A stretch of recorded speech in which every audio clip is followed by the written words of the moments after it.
우리 2022년 우리 가정교회 소그룹인 리더들, 우리 섬김이들 수련회를 갖게 되었는데 또 이렇게 많은 분들이 참여를 해주셔서 감사합니다. 사실은 수련회 하면 우리가 좀 이렇게 산이나 바닷가나 강가에 가서 좀 이렇게 더위도 좀 식히면서 하면 좋은데 나가면 또 숫자가 또 줄어들고 그래서 오늘 부득불 저희가 교회 안에서 저희가 진행을 하게 됨을 여러분들이 양해를 해주시고 또 나중에 또 기회가 있으면 또 우리가 더 이렇게 자주 만날 수 있는, 지금 코로나 이후기 때문에 사실 밖에 나가서 한꺼번에 이렇게 하기가 쉽지 않지만 내년은 또 혹시 모르겠습니다. 같이 어울릴 수 있다고 하면 또 이렇게 좋은 기회를 가져서 밖에서 휴양하면서 수련회 할 수 있는 그런 기회도 우리가 꿈을 꾸면서 했으면 좋겠다 생각이 듭니다. 그리고 지금까지 섬김이 교육과 수련회에 아마 오늘이 제일 많이 참석을 하셨습니다.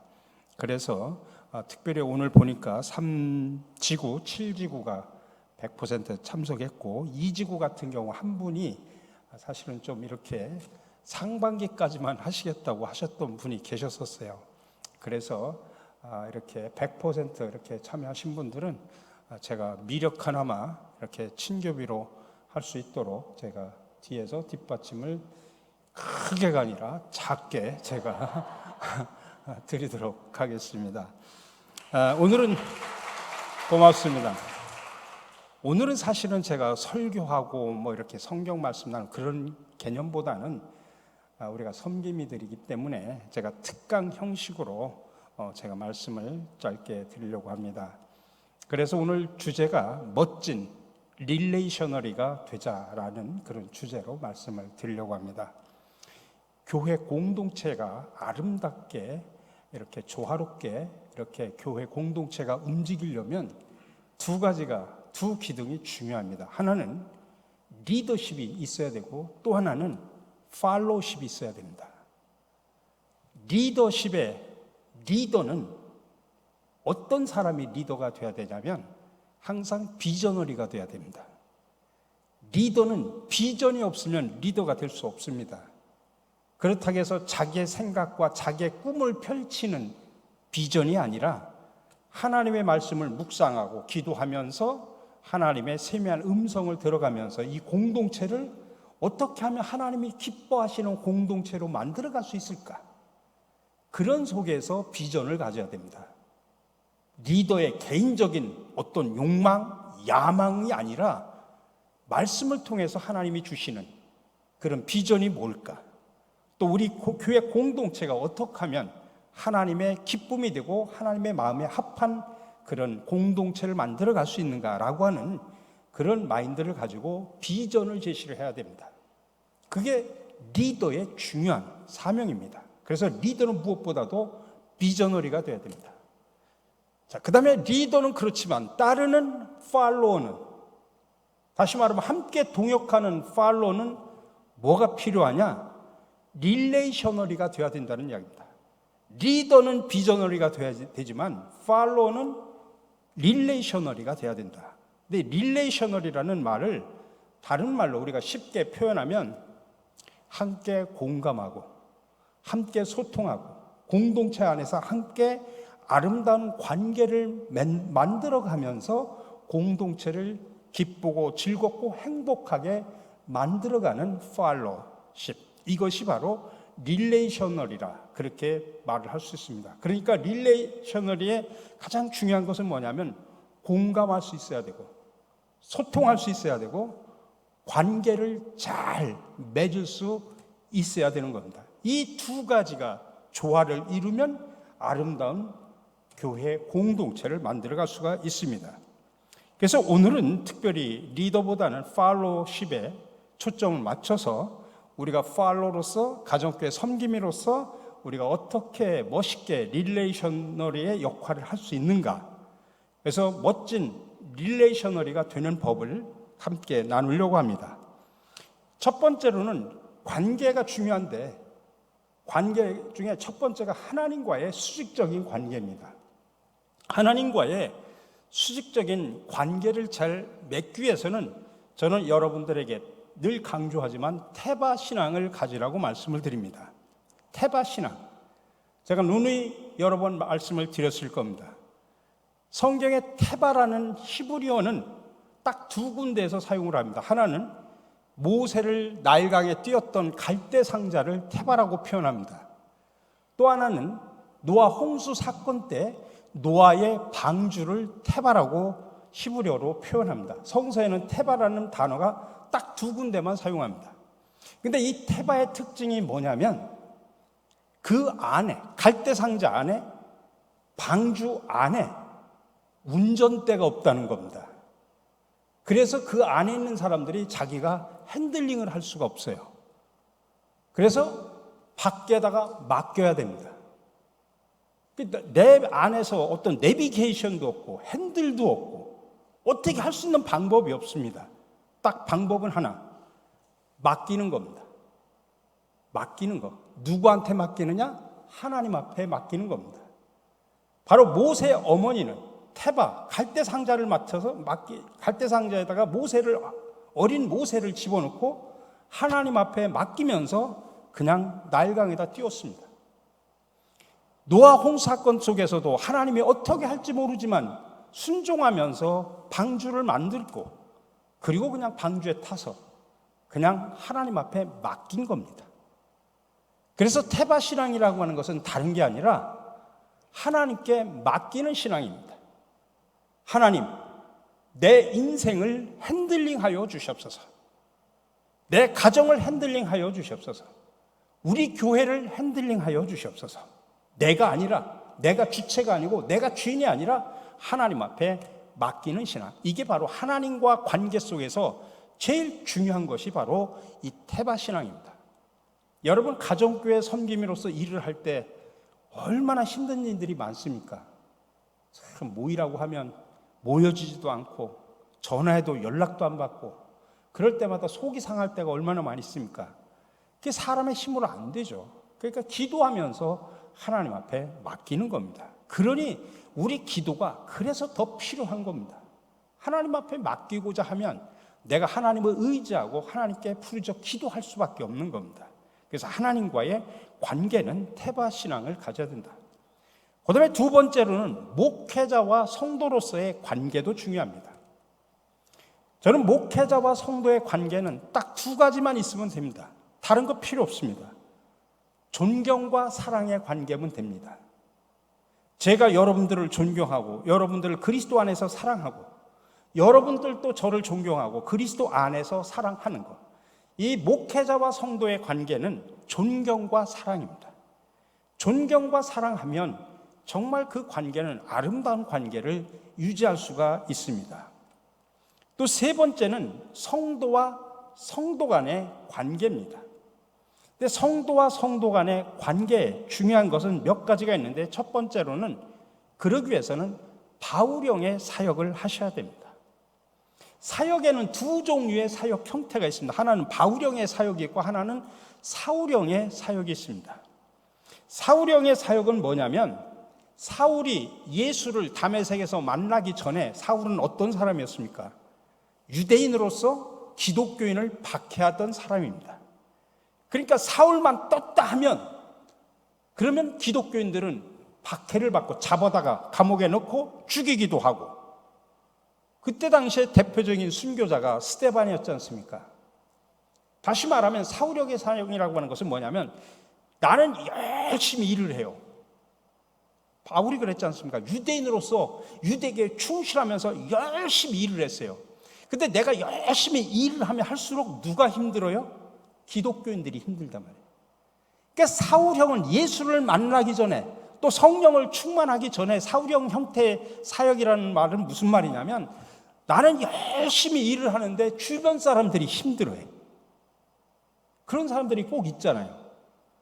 본인 딴에는 아주 막 열정을 가지고 막 열심히 일을 하는데 그 사람이 열심히 일하면 할수록 주변에 있는 사람들은 더 힘들어. 이런 사람들이 사울형의 사역을 하는 겁니다. 그러니까 나만 바라보지 다른 사람을 보지 못한다는 이야기예요. 공동체 안에서도 내 생각만 하지 다른 사람이 어떻게 생각할까를 모르는 거예요.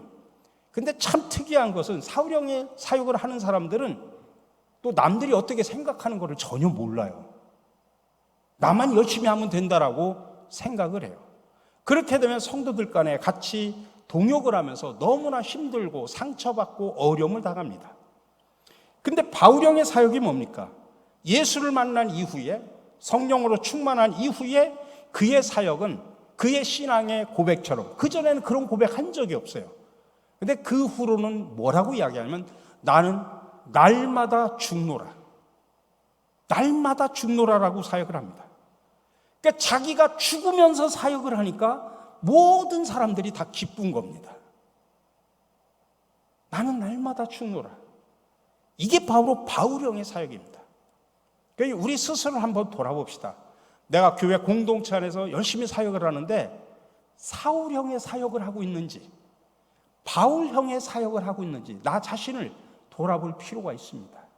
내가 열심히 일하면 일할수록 다른 사람들은 힘들어하고 아파하고 상처받는다. 그러면 나는 사울형의 사역을 하는 겁니다. 근데 내가 열심히 일하면 일할수록 다른 사람들이 흥이 나고 힘이 생기고 기뻐한다. 그러면 바울형의 사역입니다. 여러분, 우리의 사역 형태를 한번 체킹을 해야 됩니다. 그 다음에 두 번째로는 긍정적인 에너지를 항상 발산해야 됩니다. 우리가 보면 참 내가 힘들고 어려울 때 저 사람만 있으면 참 왠지 모르게 위로받고 힘이 되고, 근데 막 긍정적인 해피 바이러스라고 하잖아요. 해피 바이러스의 영향을 받아서 내가 막 실족하고 아팠는데 힘들었는데 그 사람을 보니까 내가 다시 힘이 생겨. 이런 긍정적인 에너지를 발산할 수 있는 사람들이어야 됩니다. 근데 긍정적인 에너지는 뭐를 통해서 나타나느냐면 언어를 통해서 나타납니다. 내 마음으로 아무리 긍정적인 마인드를 갖고 있어도 모르잖아요. 내가 저 사람을 사랑해도 내가 사랑한다는 말을 하지 않으면 사랑하는지 안 하는지 모르잖아요. 근데 긍정적인 에너지도 마찬가지입니다. 내가 긍정적인 에너지를 가지고 있어도 내가 표현하지 않으면 저 사람들이 몰라요. 근데 그 표현이 주로 말을 통해서 나오지 않습니까? 그래서 로버트 슐러 목사님은 교회를 처음에 개척할 때 교회 입구에다가 이런 문구를 적어놨다고 합니다. 이 문 안에 들어오는 사람은 모두 긍정적인 말을 하십시오. 긍정적인 말이 아니면 입을 다물고 계십시오. 그렇게 표현을 했다고 합니다. 그래서 그 교회에 오는 사람들은 모두가 긍정적인 마인드, 긍정적인 말을 하십시오. 그렇지 않으면 입을 다물으십시오 라고 이야기했다고 합니다. 야고보는 사람의 말을 배의 키에다가 비유를 했죠. 작은 키 하나가 배의 방향을 조종하듯이 사람의 말은 인생의 방향을 결정합니다. 그 말이 긍정적인 방향으로 나를 인도하기도 하고 또 부정적인 방향으로 나를 몰락시키기도 합니다. 그래서 결국에는 내가 하는 말이 내 인격을 형성하게 되고 인격의 형성대로 그 사람의 운명이 결정이 되는 겁니다. 특별히 하나님께서는 인간을 처음에 창조하실 때 인간에게 어떤 권세를 줬냐면 말할 수 있는 권세를, 말의 권세를 줬습니다. 이 말의 특권, 말의 권세는 창세기 2장 19절에 보니까 뭐라고 됐냐면 아담이 각 생물을 일컫는 바가 곧 그 이름이라. 아담이 말로 너는 새, 참새, 너는 독수리, 너는 사자, 그렇게 말을 하는 대로 그 사람의 명칭이 생겼다는 이야기예요. 그러니까 아담에게 엄청난 말의 권세를 준 거죠.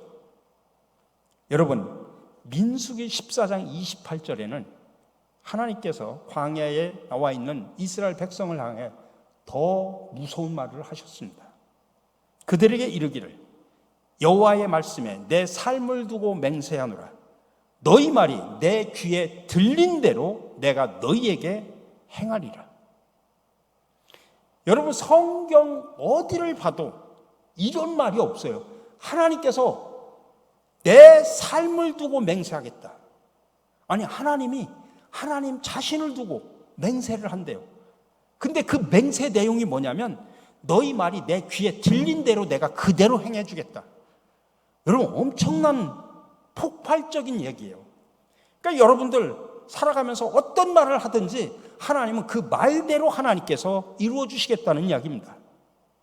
그것도 하나님이 스스로 맹세하기를. 자, 그렇다면 여러분들이 살아가면서 지금까지 살아오면서 여러분들이 했던 말을 한번 되돌아보십시오. 내가 긍정적인 말을 많이 했나? 부정적인 말을 했나? 또 내 말을 통해서 사람들을 세워주고 살렸냐? 아니면 내 말을 통해서 사람들을 상처를 입혔는가? 여러분, 상처 입은 사람, 나 때문에 무너진 사람이 중요한 게 아니라 그 말을 한 내가 문제라는 이야기예요. 그렇게 하나님은 기억하시고 그대로 행해 주시겠다라고 이야기를 하고 있습니다. 여러분, 그렇기 때문에 우리 말에는 어마어마한 권세가 있습니다. 그러니 우리가 긍정적인 말을 하는 것이 얼마나 중요한지 모릅니다. 주자가 이런 이야기를 했죠. 남을 험담하는 사람은 경망한 자요, 이와 더불어 맞장구 치는 사람은 비겁한 자요, 이를 듣고 전하는 사람은 간사한 사람이다. 여러분, 특별히 우리가 섬김이로서는 또 교회의 섬김이면 중요한 역할을 하는 일종의 리더이기도 합니다. 근데 여러분들, 내 가정교회를 섬김이가 어떻게 말을 하느냐에 따라서 가정교회가 흔들릴 수가 있습니다. 힘들고 어려운 상황 속에서도 섬김이들이 긍정적인 언어로, 긍정적인 믿음으로 가정교회를, 식구들 한 사람 한 사람을 세워주면 가정교회가 설 수 있어요. 예를 들면 우리 교회가 막 어떤 문제 때문에 심각한 문제가 생겼다고 예를 들어봅시다. 그때 제가 앞에서 계속 그것은 이게 문제입니다, 저게 문제입니다, 이것이 문제, 이것 때문에 문제입니다, 우리 교회는 하면서 제가 물론 원인은 분석을 해야 되고 또 방향은 제시해야 되지만 계속 제가 문제점만 얘기하고 비판만 계속 한다고 하면 모든 사람들이 들을 때 우리 교회는 희망이 없구나, 와서 보니까 우리 교회는 아무 희망이 없어, 그렇게 생각을 하지 않습니까? 물론 어떤 것을 분석하는 건 중요해요. 근데 분석을 해서 대안을 제시할 때는 그거를 극복해 나갈 수 있는 대안, 그리고 긍정적으로 이끌어갈 수 있는 대안들을 통해서 역할을 해야 됩니다. 근데 계속 부정적인 말로 비판만 하고 분석만 하면 그 공동체는 앞으로 갈 미래 방향이 없고 또 앞으로 다시 일어설 수 있는 힘을 상실하게 된다는 이야기입니다. 그러니까 우리가 항상 우리가 가정교회에서도 우리가 섬김이들이 말 한마디가 중요한 가정교회에서 역할을 한다고 하는 것을 꼭 기억을 하시기 바랍니다. 마지막으로는 저는 NQ 지수를 높이라고, 사랑 성도 간의 관계 속에서 중요한 것은 NQ 지수를 높이라고 말씀을 드리려고 합니다. 이 NQ 지수라는 게 관계 지수라고 말을 하기도 하고 요즘에는 공감 지수라고 표현하기도 합니다. 사람들이 관계를 맺을 때 우리가 IQ 또 EQ, SQ 해서 우리가 지능 지수, 감성 지수 또는 영성 지수까지도 이야기 여러 가지가 나오는데 요즘에는 관계 지수를 이야기를 합니다. 요즘에 앞으로 미래는 똑똑하고 잘나고 학식 있는 사람이 성공하는 게 아니라 관계 지수가 높은 사람들이 성공하는 시대라고 이야기를 합니다. 그렇기 때문에 우리가 얼마만큼 성도들 간의 관계를 잘 할 수 있는가라고 하는 것을 우리가 중요한 포인트로 잡고 그 관계 지수를 높일 수가 있어야 되는 겁니다.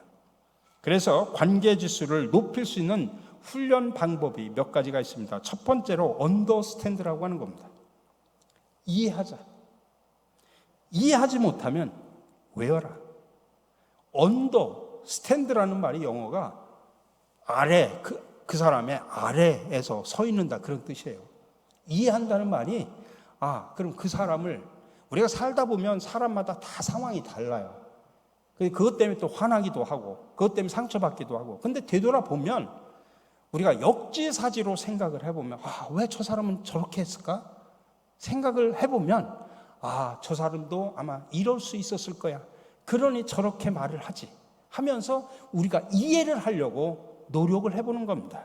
그런 훈련을 할 필요가 있습니다. 그 다음에 두 번째가 윈윈입니다.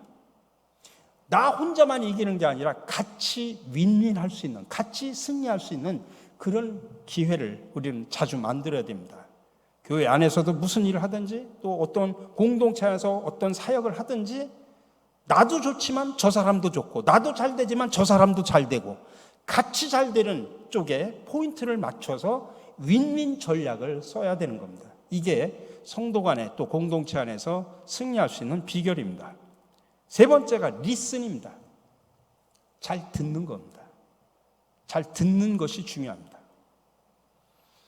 저는 옛날에 젊었을 때는 말이 많았어요. 내 얘기를 강조했어요. 내 주장만 강하게 얘기했어요.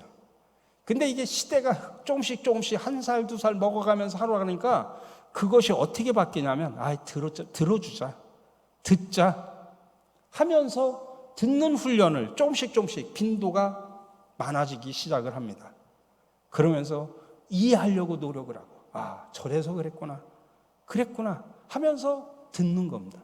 들어야 우리가 정말 공감대를 형성할 수 있고, 그래서 관계를 유지해 갈 수가 있습니다. 그 다음에 now and here, 지금 여기에서 가장 가까이 있는 사람이 최고고 그 사람을 위해서 최선을 하는 겁니다. 지금 여기서 만나는 사람들, 지금 여기가 중요합니다. 어제가 중요하고 미래가 중요한 게 아니라 지금 여기서 내가 관계를 맺고 있는 이 사람들이 중요한 겁니다.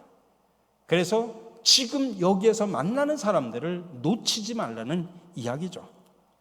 그 다음에 no give, no take라고 말합니다. 주는 것이 없으면 받을 수 없다는 이야기입니다. 그래서 끝까지 줘라.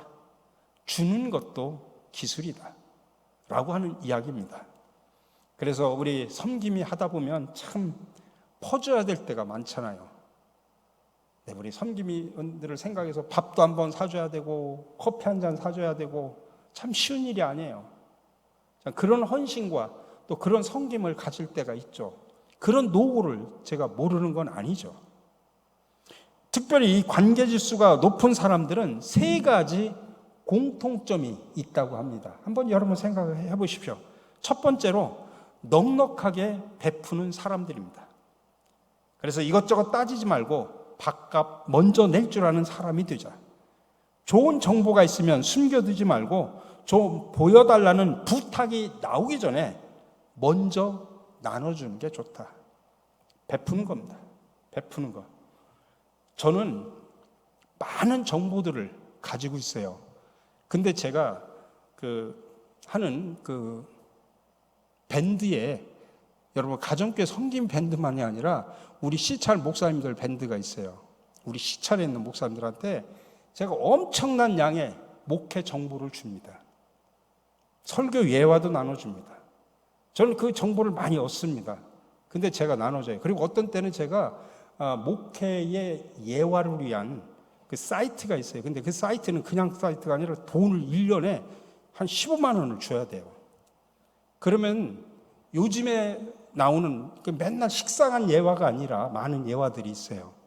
그런 예화들을 제가 설교에 활용하기도 하고, 그래서 그거는 좀 약간 이렇게 강의를 하는 교수나 목회자나 이런 지도자급들이 많이 보는 그런 사이트가 있고 또 유료로 하는데, 저는 그 사이트를 제가 우리 시찰에 다 공개를 줬어요. 비밀번호하고 패스워드를 줬어요. 그래서 필요할 때 쓰시라고. 그렇게 나눠주는 겁니다. 그래서 정보를 나눠주고, 그리고 영상들이 교회력이 있을 때마다 많은 영상들이 있으면 영상들을 다 제가 올려줘요. 그럼 목사님들이 너무 좋아해요. 왜 그러냐, 목회 현장 속에서 바쁜데 그런 정보를 받을 수가 없으니까. 그래서 그런 것들을 저는 많이 베풀기도 합니다. 그럼 그런 거를 베풀 수도 있고, 또 자기가 알고 있는 또 다른 부분을 베풀 수도 있고, 이렇게 좀 베푸는 것, 참 여러분들 베푸는 것, 섬김이가 베풀지 않으면 사실 참 가정교회 쉽지 않죠. 그래서 우리 섬김이도 그동안 많이 베풀면서 살아오셨지만 여러분들 NQ지수를 높이기 위해서 먼저 베풀 줄 아는 여러분들이 되시기 바랍니다. 그 다음에 두 번째가 공통적인 특징이 뭐냐면 타인의 말을 잘 들어주는 사람. 아까 리스닝에 대한 이야기를 했죠. 역사적으로 존경받았던 위인에 관련된 기록이나 그림을 보면 한 가지 공통점이 있는데, 모두가 그림이나 이런 데 보면은 귀가 크다는 겁니다. 여러분들 유심히 보십시오. 모든 위인들이라든지 성공한 사람들의 그림을 딱 보면 특징이 다른 사람에 비해서 귀가 크게 그려져 있다는 사실입니다. 여기엔 사실 상징적인 의미가 있습니다. 뭐 귀가 크다는 게 선천적으로 귀가 클 수도 있겠지만은 그 얘기는 저 사람은 어떤 사람이 저 사람을 그릴 때 초상화를 그릴 때 그 사람이 실제로 그냥 보통 귀라고 할지라도 조금 더 크게 그리는 경우는 저 사람이 많은 사람들의 이야기를 잘 들어주는 사람이다라는 것을 상징적으로 보여주기 위해서 귀가 크게 그린다고 합니다. 여러분 귀는 얼마나 큽니까?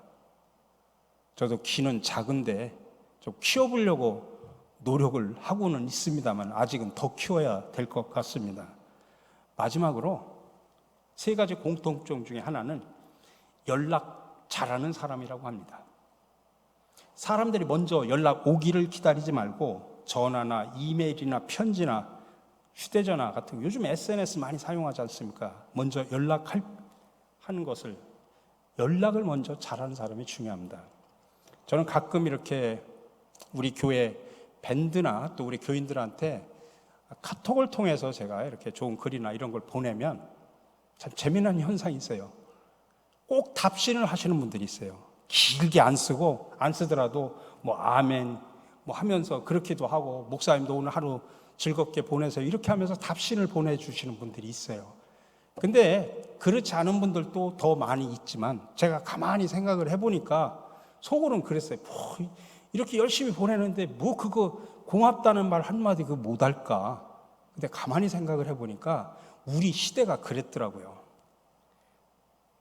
부인한테 사랑하면 사랑한다고 말 한 번 안 해보고 고마우면 고맙다라는 표현 안 해보고 그렇게 살아왔어요. 내 맘 알지? 내 맘 알지 하면 다 끝나는 거예요. 안 보내도 내 맘 알지? 그러면 끝이에요. 마음은 알죠. 근데 표현해야 더 잘 알지. 그래서 우리가 되도록이면 좀 선도들끼도 그렇고 좀 이렇게 표현 좀 했으면 좋겠다. 나중에 제가 카톡 보내면 우리 저기 섬김이들 글씨 쓰기 싫으면 하트 표시라도 하나 그냥 뿅 해서 보내주셔요. 그리고 그냥 그러면 내 맘 알지 그렇게 알고 제가 받을게요.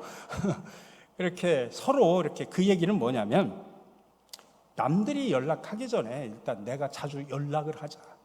스킨십을 갖자는 이야기예요. 사실 공감하고 이 관계지수가 높은 사람들이 스킨십을 잘해요. 스킨십이라는 게 육체적으로 이렇게 어루만지고 이런 것만이 아닌 그것도 스킨십이지만 마음을 같이 공감해 주는 걸로 스킨십이라고 이야기를 하는 거예요. 그래서 위로해주고 공감해주고 저 사람이 아파하는 소리가 있으면 또 이렇게 우리가 기도도 해주고 또 전화도 해서 우리가 같이 이렇게 연락도 해주고 또 같이 공동의 기도의 제목을 가지고 이야기도 하고 그런 스킨십을 특히나 섬김이면 우리 가정교회에 속한 구성원들을 위해서 많은 스킨십을 해주시기 바랍니다. 저하고는 스킨십 많이 안 해도 괜찮아요. 그냥 마음 제가 압니다. 말 안 해도 제가 여러분들 사랑하는 것 제가 마음 알으니까 그냥 그렇게 제가 받을 테니까 성도들한테는 여러분들 스킨십을 좀 많이 해주시기 바랍니다.